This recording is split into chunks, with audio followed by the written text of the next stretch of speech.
Pagkakalala ko guys, dito po ako unang nagka-problema sa kanya. So nag-accept na sa guys ng piso. Ito. So supposed to be guys, hindi po siya makaka-accept ng piso kasi actually guys medyo pricey po to. Dahil nga steel po yung casing niya. Hi guys, so let's test po ulit no. For this vlog guys, balik po tayo sa content po natin na window kawas business po no. So ito yung continuation kasi sinabi ko po doon na sa next topic po natin is i-share ko po no yung mga lahat ng mga na-encounter ko sa pag-uumpisa ng business na to, yung mga common issues, and then kung ano pa yung mga naging problema ko no, nung nag-uumpisa pa lang po kami sa ganitong business. And then ito po yung request ng isang subscribers po natin no. So si Sir George Pilapil. So pasensya na guys na kung medyo maingay kasi yung may ginagawa kasi yung kapitbahay namin dito no. So yung sabi ni George Pilapil, sabi niya ito yung comment niya guys sa isang vlog po natin kung saan nagbukas po tayo ng window machine po natin no, kung magkano income natin sa tag-ulan. So yung sabi niya, nice boss, malakas talaga pag tag-ulan. Pwede po ba share nyo sa next vlog lahat ng na-encounter nyo na issues, problem sa car wash business nyo? Kahit normal talk lang sa video. Yan. So may tanong din ako boss, na-encounter ko na ba yun? So nasagot ko na po ito no. So yun nga. So salamat sa iyo sir, George Pilapil. Hatiin po natin sa dalawang part po no. Yung video po na to. Yung first part is yung i-share ko po no, yung mga lahat ng mga na-encounter ko, and then sa second part po is magbasa po ako dito ng mga comment ng mga last mga vlog pa natin kasi may mga nagtatanong guys para alam nila no. So yung ginawa ko, in-screenshot ko po lahat ng mga common na mga tanong dito, and then sasagutin po natin isa-isa mamaya no. So sa first part na po muna tayo. Unang-una guys, last 2019 kasi mag 4 years na yung business po namin this coming December. So 2019, 20, 21, 22, 23, tama. So yung unang na-encounter po namin guys, kasi dati hindi pa masyadong kilala no yung ganitong business na window car wash business, although na sa ibang mga lugar mas may mga nauna pa no po dito sa aming area, hindi pa gaano kilala ng mga tao yung ganitong business. So nung pinapatayo po namin ito hanggang sa operation na, naninibago sila. Parang hindi nila alam kung ano ba yan, paano ba yan, yung mga ganun. So yung ginawa ko dun guys, kasi pinapakilala mo pa yung business nyo eh. So halos araw-araw po akong naghuhugas ng yung sasakyan pa namin ni Mrs. Yung lumang sasakyan niya na maliit. So umaga, hapon ako naghuhugas guys, kasi para ma-promote mo yung business mo, para mapakita mo sa tao no, kung ano bang klaseng business na yan. So hanggang sa may sumubok na may nag-try na naghugas. So naalala ko dati guys, yung unang income po namin is mga nasa 700 lang ata sa isang buwan. Kasi yun nga no, naninibago pa yung tao, hindi pa nila gaano alam yung ganong klaseng car wash na yun nga, maghuhulog ka ng 5 piso, good for 3 minutes, and self-service, okay? So yung unang encounter ko guys dati is yung nozzle or yung kanyang handle no, kasi yung nangyari, wait lang, kukunin ko lang guys yung sample no. Pagkakalala ko guys, dito po ako unang nagka-problema sa kanyang handle. So ito guys, medium lang po to no. So yung pag bumili kayo ng bagong pressure washer, so yung stock niya guys is talagang mas mababa pa dito. So yung naging problema ko guys, kasi nung dati nilalagay ko pa to, yung kanyang adjuster. Yan. So may naiikot to na adjust to, yung buga niya. So dati, siyempre yung mga tao medyo naninibago pa no. So siguro yung last na naghugas is hinigpitan niya lang masyado guys. So yung nangyari is nagsirado po no yung kanyang end dito. So kasi pag kagaya niyan, kasi pag hinigpitan mo masyado to, wala nang lumalabas dito na tubig guys. So nangyari yung next na naghugas is nagtataka na kung ba't wala daw lumalabas na tubig. So ako dati medyo nakakapapatayo kasi hindi pa natin kabisado yung yung mga function nito or mga basic mag troubleshooting. So yun yung una kong natatandaan guys na sobrang higpit, nag-close yung dito, yung sa dead end, so wala nang lumalabas. So kaya nung simula nun, kinuha ko na to guys, yung kanyang adjuster. So in-adjust ko muna ng sakto lang at saka kinuha ko po to dito, okay, para maiwasan na rin yung problema. Kasi pag ganito guys, mabilis masira kasi araw-araw na ina-adjust dito. So nangyayari guys, yung kanyang mga seal dyan sa loob nasisira, no, kaya nagli-leak dyan. Kaya pinuha ko na to guys, di ko to nilalagyan ngayon ng kanyang adjuster na handle dito, okay. So yung next na naging encounter ko na naging problema guys is yung sa pressure hose po namin, no, kasi dati nakaladad lang yan sa ilalim. So nung nangyari guys, yung hose namin dito dumaan sa isang pirasong hollow block na puno. So yung nangyari sa dahil sa nagkikis-kis guys yung hose po namin, so nabutas po. So sayang, mga ilang buwan lang siguro yun, mga nasa 3 buwan lang siguro nabutas na. And then ginawa po namin guys, nilagyan ko po nung dati ng ng interior rubber, okay. So hiligpitan ko, tapos nilagyan ko pa ng mga mga sealant ng mga Bulka seal. So wala, hindi effective ng ganun kasi pag nilagyan mo to ng interior na rubber, so yung nangyayari guys, ginocompress ng rubber mismo yung hose. So hindi po siya advisable, no. So nangyari, bumili talaga kami ng bago. So dati guys, medyo okay lang yung dati kasi medyo mura pa yun, mga nasa 500 lang yung 10 meters. So ngayon guys, nasa 600 plus na. So yun yung mga ingatan natin guys, yung ating mga hose, na hindi po, make sure po natin na wala po siyang may dinadaanan na magkukos ng pagkapunit niya po, no. So kaya yung ideya ko doon guys, doon ko na pinadaan sa itaas ng ating bubong. Hindi naman sa itaas ng bubong, kumbaga bubong dito, nasa dito lang, no, sa mga kawayan doon. And then nilagyan ko na rin po doon ng basahan para ma-avoid yung pagkiskis niya, no, sa mga kawayan po natin. So yun yung mga ibang na-encounter po natin guys. And then sa ating mismong unit na pressure washer, so wala po tayong dapat alalahanin doon kasi napaka heavy duty po yun guys, no. So yung sa amin almost may get 1 year bago ako nag apply ng mga maintenance. So yung iba kasi guys na ginagamit nila is yung portable na pressure washer po, no, which is okay naman po siya, pero hindi ko po yan guys nire-recommend sa ganitong klaseng business kasi guys long run po to, no. So pang matagalang business po to.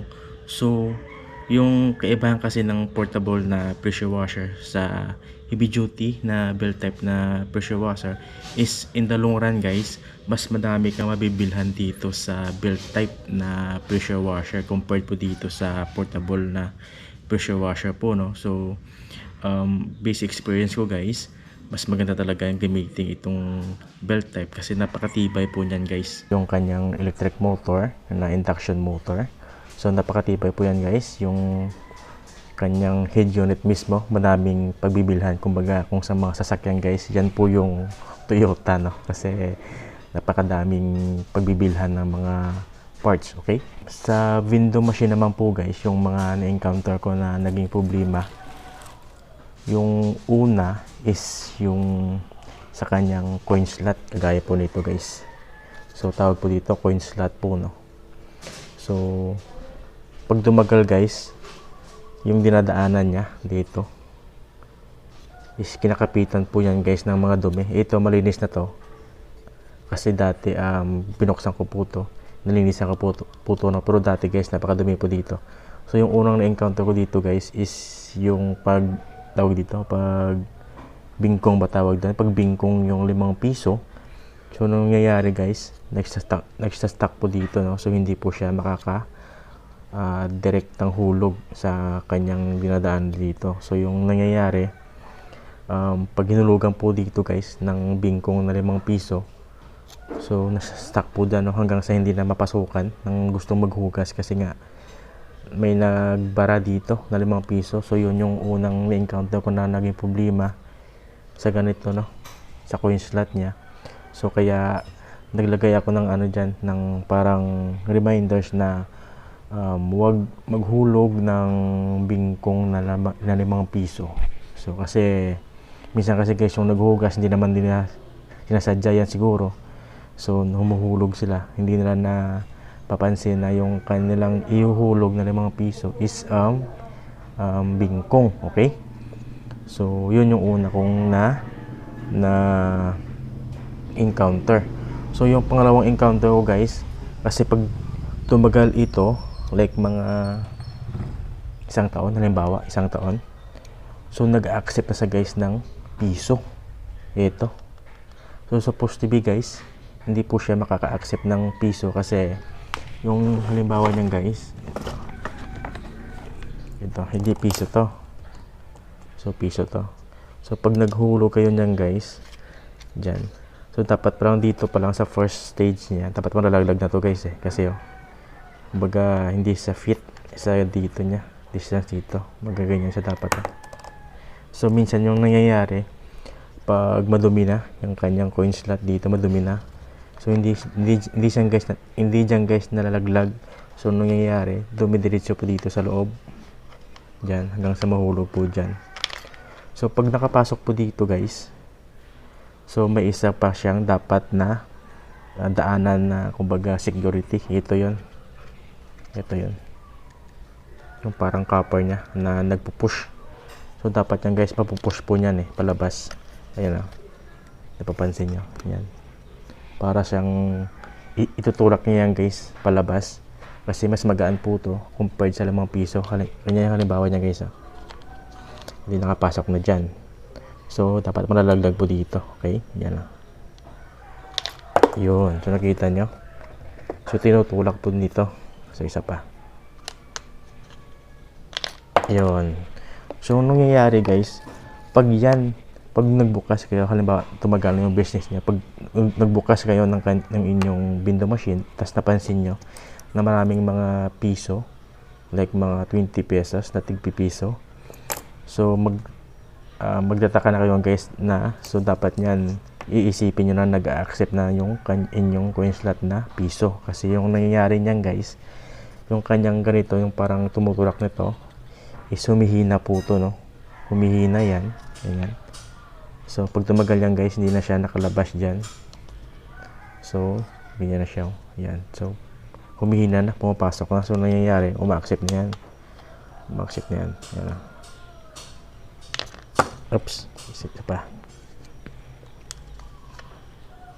Yun, kita nyo, diba nag-accept na siya guys. Yan, hindi na siya nahuhulog dito sa gilid, kumbaga dumidiretso na siya dito. Ayan o, isa pa. Oops, wait lang, isa pa.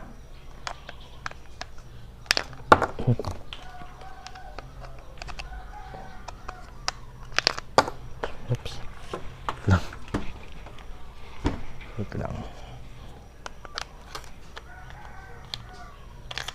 Yun, diba? Diba umaksip na sa guys? Yan. Kasi nga, yung kanyang parang pusher na ganito is humina na. So yung ginawa ko dun guys, napaka-basic po niyan guys, kayang-kaya yung gawin. Itulak nyo lang po paloob dito. Okay? Yan. Tulak na lang dyan paloob para bumalik yung kanyang pa-curve. Okay?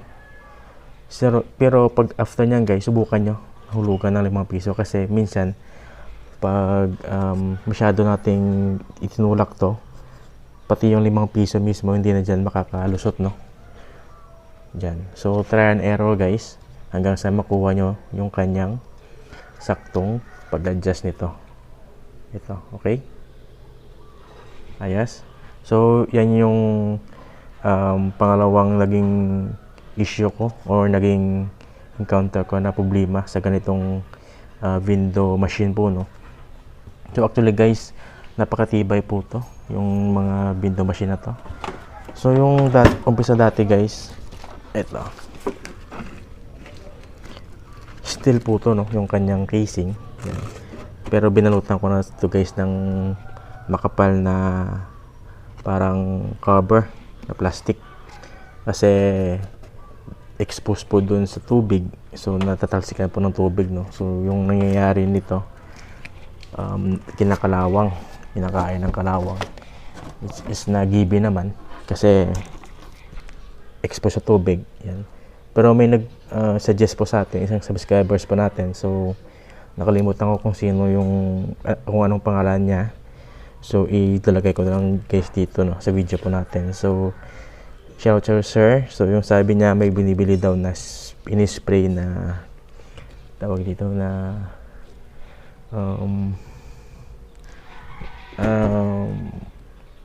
nakalimutan ko guys, basta may term siya na pang spray daw para anti-rust. Okay, so basta guys, may in-spray daw siya na para daw mag-coat, no, sa ating casing para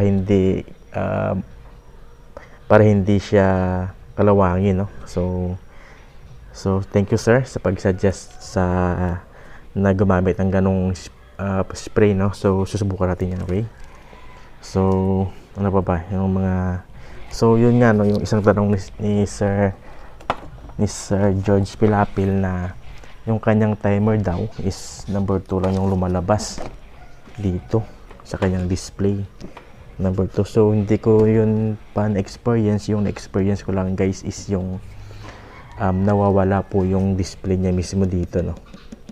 Yung ginawa ko, binuksan ko po to guys, and then trinay ko na i-compress. So sinaksa ko, so gumana naman. So yung ginawa ko, hinigpitan ko guys ng ng electrical tape, no, sa loob para makompress po yung kanyang display mismo. So kung wala talagang chance na bumalik yung display niya guys, pagkakalam ko may binibenta yan, yung kanyang maliit lang na display. So bilhan nyo na lang, no, and then pagkakalam ko sa loob nitong guys, hinuhugot lang to and then sinasalpak din ulit. So ano pa ba yung na-encounter po natin dito? So far parang yun lang naman guys, no, yung naging problema ko dito. So actually guys, may bago akong binili dito na window machine. Yan. So bago to, no. Yan. So last month ko lang po to binili kasi sabi ko magbibenta ako guys ng mga window machine, and then pag puhunan na tayo guys, magbibenta ako ng isang set, no, ng pressure washer kasama na yung blue na plastic drum, and then window machine po, no. So yung issue ko lang ngayon guys sa mga bagong window machine ngayon is yung ginagamit nila na male plug outlet is hindi po ako dito convinced guys, no, na matibay kasi sa loob po nito guys, parang manipis yung kanyang wire na ginamit, unlike po dito sa mga lumang window machine is solid talaga na copper, no, yung ginagamit nila na wire dito. Ayan, pati yung male plug nya napakasulit, nakapakasolid. Actually guys, medyo pricey po to dahil nga steel po yung casing nya, pero mas maganda kasi guys tignan, parang napaka presentable, no, pag ganito yung casing nya compared sa wood, which is okay naman guys. Yung pinagkaiba lang kasi dyan yung casing sa wood, pero yung sa loob niya ng mga electronics parts is pare-pareho lang yan guys, no. So pero bago kayo guys bumili, tanungin nyo muna yung nagbebenta kung ilang amperes ba yung inilagay nila na relay. Okay? Kasi yun yung importante guys sa ganito, yung kanyang relay dapat nasa mga hindi dapat bababa guys sa 20 amperes. Okay? So ako guys, pag ibibenta ko to, papalitan ko to ng wire na mas matibay para naman secure yung ang bibili nito, no? Okay, so papalitan ko to, and then ano pa ba yung dapat palitan dito sa loob. So ito lang guys yung nagiging issue ko nito sa ganitong klaseng wire sa loob. Kasi dito guys, hindi mo to dito mapapansin, kala mo malaki din yung wire niya, no? Pero sa loob niyan guys, maliit po. So kaya papalitan ko po yan bago ko ibenta, no? Kasi gusto ko kasi guys na na quality yung magiging performance nitong window machine bago natin ibenta. Okay, so anong next natin? Kung meron pa kayong experience na hindi ko nasabi dito, comment down below para po ma-share po natin sa ating mga kaparehong may mga negosyong ganito, no? So yun nga, so sa lahat ng may mga business na kagaya po nito guys, so tiyagaan lang po, no? Kasi dati may sumubok dito, no, na gumaya din sa ganitong business, which is na okay naman. Kasi nga hindi talaga maiiwasan yung competition kahit sa saang parte ng buhay natin, no? So sa business guys, meron talagang magiging kompetensya yung sumubok sila. So hindi rin dun guys sila tumagal, no? Kasi nga sa ganitong business, kailangan talaga dito ng puhunan mo ng tiyaga. Kasi lahat tayo guys nagpupuhunan sa pera, pero pangalawang po natin guys is tiyaga. And then dapat dito guys, mahalin natin yung ganitong business, no? Kasi hindi pwede na bibili ka ng isang set and then bahala na dyan. So i-income ka lang, hindi ka na magbi-maintenance, hindi mo na mamahalin yung business mo. So mangyayari guys, wala. So okay lang una, kasi bago pa paano kung tumagal yung mga machine mo, di ba? So kaya nga i-share ko sa inyo guys yung mga basic na mga maintenance, no, para kayo mismo yung hands-on ng inyong business, kasi mas magandang may alam tayo sa business po natin. Okay, yan yung maganda guys, na alam natin yung kung paano natin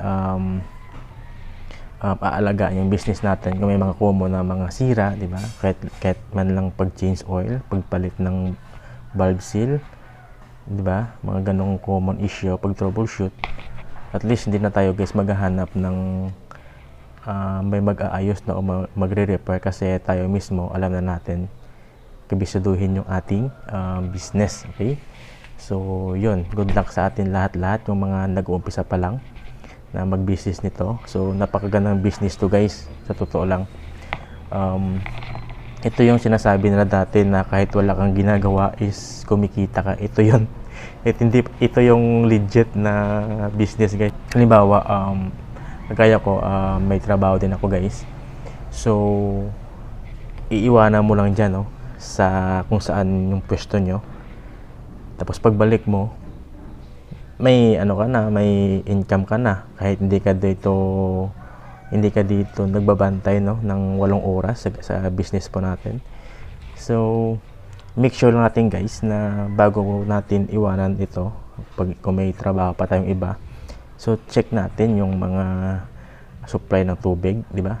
Check natin, visual check natin yung mga lahat ng mga gamit natin. Importante guys yung talagang supply ng tubig, yun yung importante, no? So halimbawa may trabaho po tayo, hindi maaga tayo magising guys, like mga 4 AM, di ba? Tapos punta tayo sa pwesto natin habang nagkakape tayo, check natin yung tubig natin, yung okay ba, and then, di ba? So pagtapos nun, di trabaho ko na ulit. Ito yung sa modern na term ngayon is yung sinasabi nila na side hustle daw. So sa akin, mas hindi naman siya hassle, no? Pero mas magandang term na side hustle kasi 'di ba side hustle mo income. So sa akin, although na side hustle siya, yung kanyang term, pero hindi siya hustle, 'di ba? Kasi siyempre iwanan mo lang diyan, mag-ooperate na 'yan, no? Kasi hindi naman yan guys aandar pag walang 5 piso, 'di ba? So napakagandang ano nito, negosyo. Kaya kung nagbalik kayo guys na mag ano nito, mag tayo ng ganitong business, so check nyo yung mga lumang videos pa natin vlog kasi baka may mga makuha pa kayong ideya doon, no? So yun nga, no, medyo mahaba na yung sa part 1 po natin, and then sa part 2 po natin guys, ito na po yung mga question and answer po natin, no? So mag-uumpisa po tayo guys sa mga nag-comment sa naging first vlog po natin. So